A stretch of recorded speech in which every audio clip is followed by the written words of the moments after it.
एक गरीब किसान और एक धनी सेठ की कहानी। एक समय की बात थी। एक राजा था जो बहुत ही न्यायप्रिय राजा था। वो अपने प्रजा को बहुत मानता था और दयालु भी था।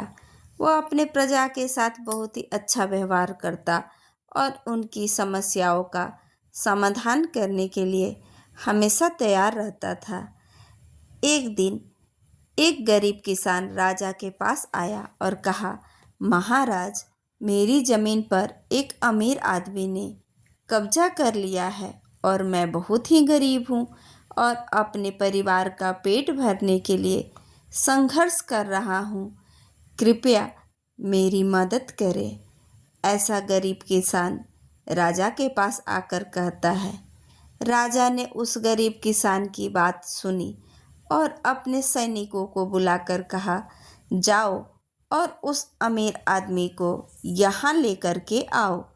ऐसा जब आदेश पाकर के सैनिक गए तो अमीर आदमी राजा के सामने पेश हुआ और कहा, महाराज, यह ज़मीन मेरी है और मैं इसके लिए पैसे दिया हूँ।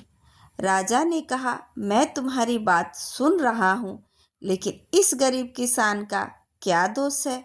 वह अपने परिवार का पेट भरने अपने संघर्ष कर रहा है और मैं चाहता हूँ कि तुम इस ज़मीन को इस गरीब को किसान को वापस कर दो।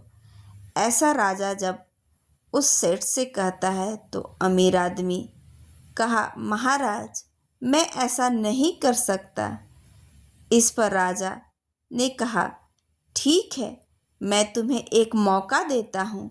अगर तुम इस ज़मीन को किसान को वापस कर दोगे तो मैं तुम्हें एक बड़ा इनाम दूंगा, लेकिन अगर तुम नहीं देते हो तो तुम्हें मजबूरीवश जेल में डालना पड़ेगा।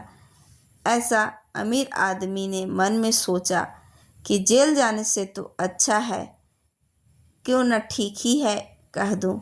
इस तरह मैं इस ज़मीन को इस गरीब को वापस कर दूं।